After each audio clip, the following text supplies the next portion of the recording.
శ్రీ గణేశాయ నమః. శ్రీమాత్రే నమః. శివశక్త్యా యుక్తో యది భవతి శక్తః ప్రభవితుం న చేదేవం దేవో న ఖలు కుశలః స్పందితుమపి అతస్త్వామారాధ్యాం హరిహరవిరించాదిభిరపి ప్రణంతుం స్తోతుం వా కథమకృతపుణ్యః ప్రభవతి తనీయాం సంపాంసుం తవ చరణ పంకేరుహభవం విరించిన్ సంచిన్వన్ విరచయతి లోకాన వికలం వహత్యైనం శౌరిః కథమపి సహస్రేణ శిరసాం హరః సంక్షుధ్యయనం భజతి భసితోద్ధూలన విధిం అవిద్యానామంత స్థిమిరమిహిరద్వీపనగరీ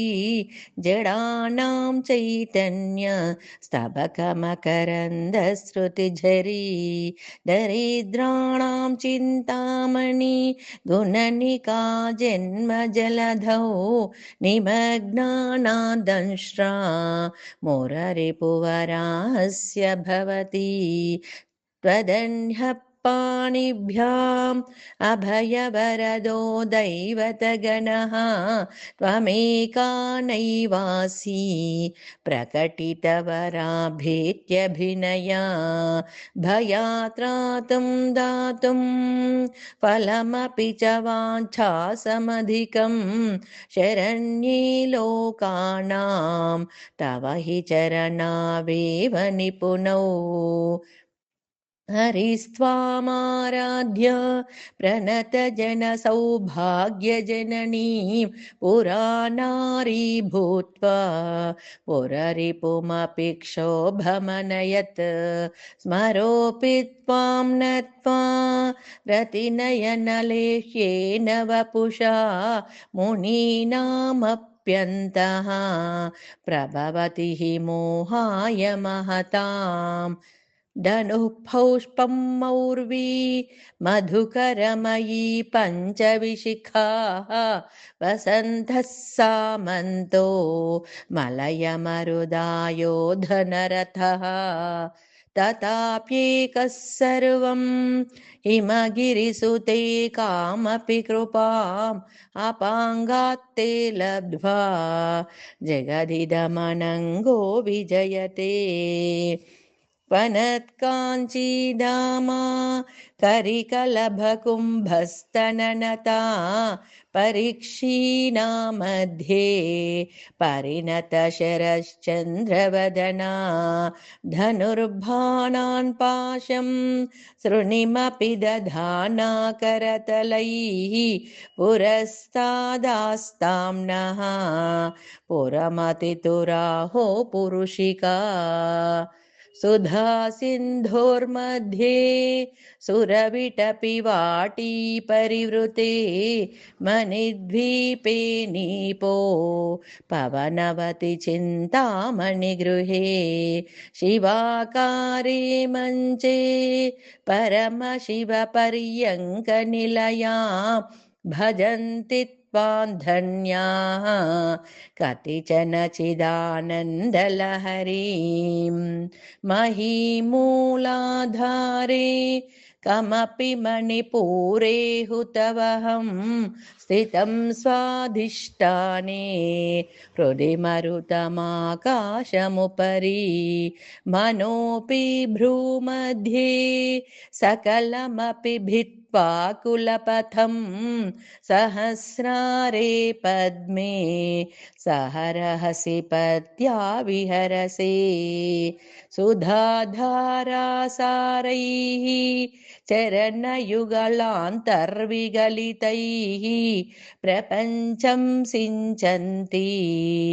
पुनरपि रसाम्नाय महसः अवाप्य स्वां भूमिं भुजगनिभमद्युष्टवलयम् स्वमात्मानं कृत्वा स्वपिशिकुलकुण्डे कुहरिणी चतुर्भिः श्रीकण्ठैः शिवयुवतिभिः पञ्चभिरपि प्रभिन्नाभिः शम्भोः नवभिरपि मूलप्रकृतिभिः चतुश्चत्वारिंशत् वसुदलकलाश्रत्रिवलया त्रिरेकाभिः सार्धं तव शरणकोणाः परिणताः त्वदीयं सौन्दर्यं तुहिनगिरिकन्ये तुलयितुं कवीन्द्रः कल्पन्ते कथमपि विरिञ्चि प्रभृतयः यदा लोकौत्सुक्यात् अमरललना यान्ति मनसा तपोभिर्दुष्प्रापाम् अपि गिरिशसायुज्य पदवीं नरं वर्षीयांसं नयनविरसं नर्मसुजडं तवापाङ्गालोके पतितमनुधावन्ति शतशः गलद्भिनिबन्धाः कुचकलशविस्रस्तसिचयाः हठात् त्रुट्यत्काञ्च्यो विगलितदुकूला युवतयः क्षितौ षट्पञ्चाशत् द्विसमधिकपञ्चाशदुदके हुताशेद्वाषष्टिः चतुरधिकपञ्चाशदनिले दिविद्विंशत्रिंशत् मनसि च चतुष्षष्टिरिति ये मयूखास्तेषामप्युपरि तव पादाम्बुजयुगम् शरज्योत्स्ना शुद्धां शशियुतजटाजूटमकुटां वरत्रासत्राण स्फटिकघुटिका पुस्तककरां सकृन्नत्वा नत्वा कथमिव सतां सन्निधधते मधुक्षीरद्राक्ष्या मधुरिमधुरीणाः कवीन्द्राणां चेतः कमलवनबालातपरुचिं भजन्ते ये सन्तः कतिचिदरुणामेव भवतीं विरिञ्चि प्रेयस्याः तरुणतरशृङ्गारलहरी गभीराभिर्वाग्भिः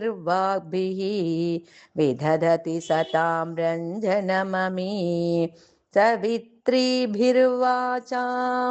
शशिमनिशिलाभङ्गरुचिभिः वशिन्याध्याभिस्त्वां सह जननि सञ्चिन्तयति यः सकर्ता काव्यानां भवति महतां भङ्गिरुचिभिः वचोभिर्वाग्देवी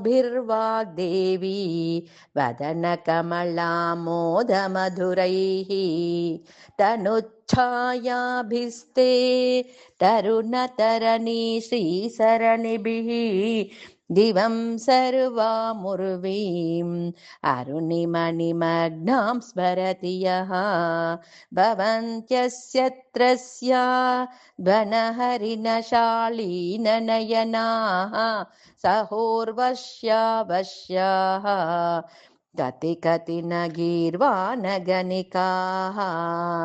मुखं बिन्दुं कृत्वा कुचयुगमदस्तस्य तदधो हरार्धं ध्यायेद्यो हरमहिषिते मन्मथकलां ससद्यः संक्षोभं नयति वनिता इत्यतिलघु त्रिलोकीमप्याशु भ्रमयति रवीन्दुस्तनयुगां किरन्तीमङ्गिभ्यः किरणनिकुरुम्भामृतरसं हृदि त्वामाधत्ते हिमकरशिलामूर्तिमिव यः ससर्पाणां दर्पं शमयति शकुन्ताधिप इव ज्वरप्लुष्ठान् दृष्ट्या सुखयति सुधाधारसिरया तटिल्लेखातन्वीं तपनशशिवैश्वानरमयीं निषण्णां षण्णामाप्युपरि कमलानां तव कलां महापद्माटव्यां हृदितमलमायेन मनसा महान्तः पश्यन्तो ददति परमाह्लादलहरीं भवानि त्वं दासी मयि वितरदृष्टिं सकरुणाम् इति स्तोतुं वाञ्छन् कथयति भवानि त्वमिति यः तदैव त्वं तस्मै दिशसि निजसायुज्य पदवीं मुकुन्द ब्रह्मेन्द्र स्फुटमकुटनीराजितपदाम् त्वया हृत्वा वामं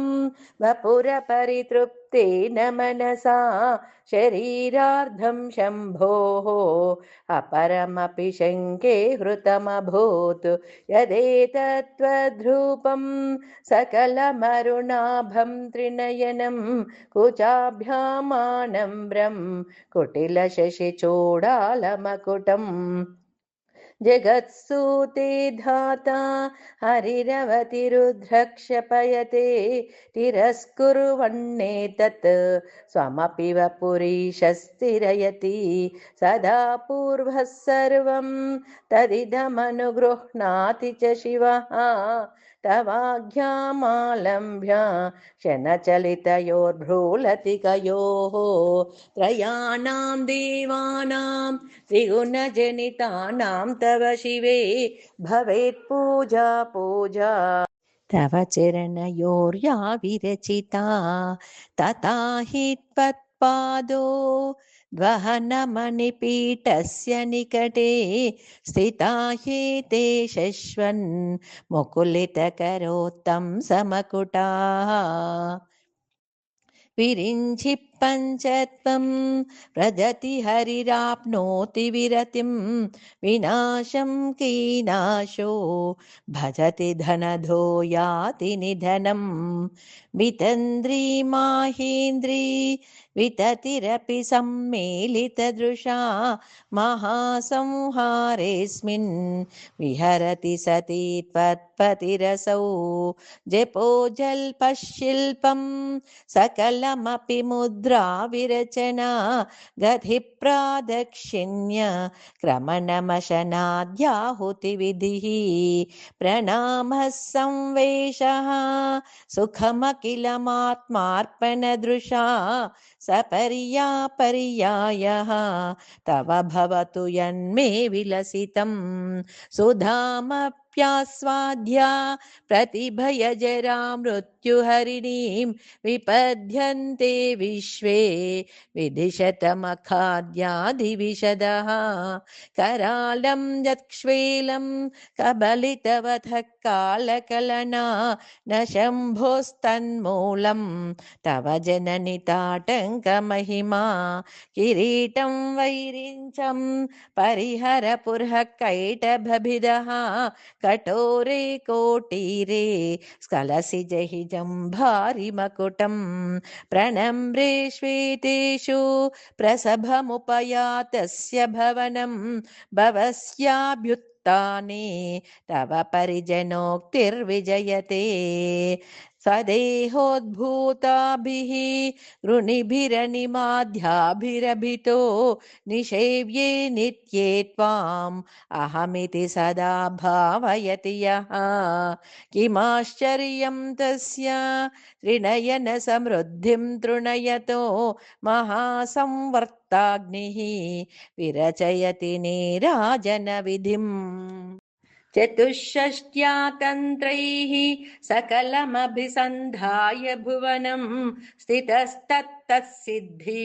प्रसव परतन्त्रैः पशुपतिः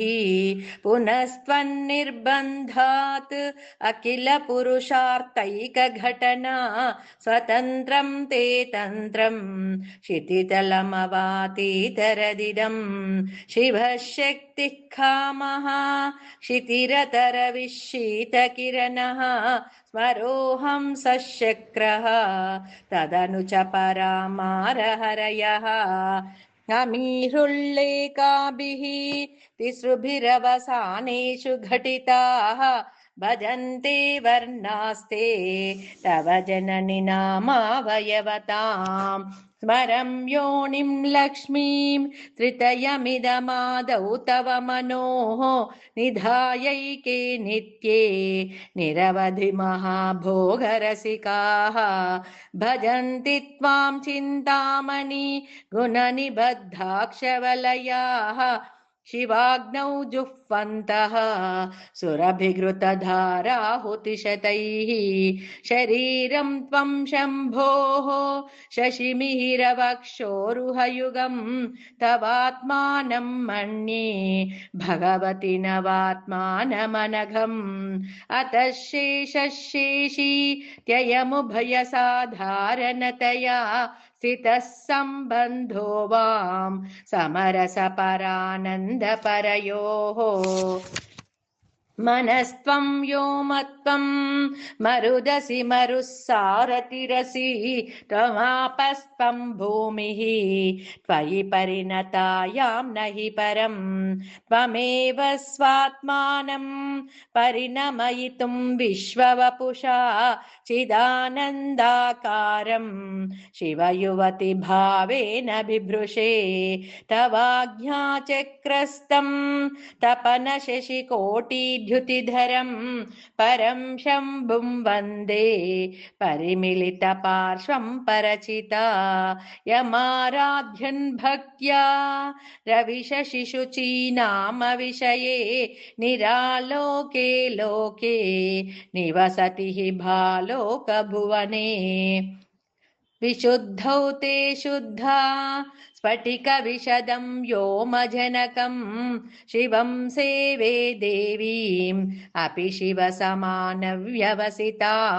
ययोकान्त्या यान्त्याः शशिकिरणसारूप्यसरणेः विधूतान्तर्ध्वान्ता विलसति चकोरीव जगति समून्मीलः संवित् कमलमकरन्दैकरसिकं भजेऽहं सद्भन्भं किमपि महतां मानसचरं यदालापा अष्टादशगुणितविद्यापरिणतिः यदा दत्ते दोषात् गुणमखिलमध्यपय तव स्वाधिष्ठाने हुतवहमधिष्ठाय निरतं तमीडे संवर्तं जननि महतिं ताञ्च समयां यदा लोके लोकान् दहति महति क्रोधकलिते दयार्द्राया दृष्टिः शिशिरमुपचारं रचयति तटित्वन्तं शक्त्या तिमिरपरिपन्ति स्फुरनया स्फुरन्नानारत्न भरणपरिणधेन्द्रधनुषं तव श्यामं मेघं कमपि मणिपूरैकशरणं निषेवे वर्षन्तं हरमिहिरतप्तं त्रिभुवनम् तवाधारे मूले सहसमयया लास्यपरया नवात्मानं मन्ये नवरसमहाताण्डवनटम् उभाभ्यामेताभ्याम् उदयविधिमुद्दिश्य दयया सनाताभ्यां जज्ञे जनकजननीमज्जगदिदम् गतैर्माणिक्यत्वं गगनमणिभिः सान्द्रघटितं किरीटं ते हैमं हिमगिरिसुते कीर्तयति यः सनीडे यच्छाया चुरनशबलं चन्द्रशकलं धनुःशौनासीरं किमिति न निबध्नाति दिशनाम् दुनोतु ध्वान्तं नः तुलितदलितेन्दीवरवनं घनस्निग्धश्लक्ष्णं चिकुरनिकुरुम्बं तव शिवे यदीयं सौरभ्यं सहजमुपलब्धुं सुमनसो वसन्त्यस्मिन्मन्ये बलमतनवाटी विटपिनां तनोतु क्षेमं नः तव वदन सौन्दर्यलहरी परिवाहस्रोतः सरनिरिव सीमन्तसरणिः वहन्ती सिन्दूरं प्रबलकबरी भारतिमिरा द्विषामृन्दैर्बन्दी कृतमिव नवीनार्ककिरणम् अराल्हैः स्वाभाव्यात् अलिकलभसश्रीभिरलकैः परीतं ते वक्त्रं परिहसति पङ्केरुहरुचिं दरस्मेरे यस्मिन् दशनरुचि किञ्जल्करुचिरे सुगन्धौ माद्यन्ति स्मरदहन चक्षुर्मधुलिहः ललाटं लावण्य द्युतिविमलमा भाति तव यत् द्वितीयं तन्मन्ये मकुटघटितं चन्द्रशकलम् विपर्यासन्न्यासात् उभयमपि सम्भूय च मितः सुधालेपस्यूतिः परिणमतिराकाहि मकरः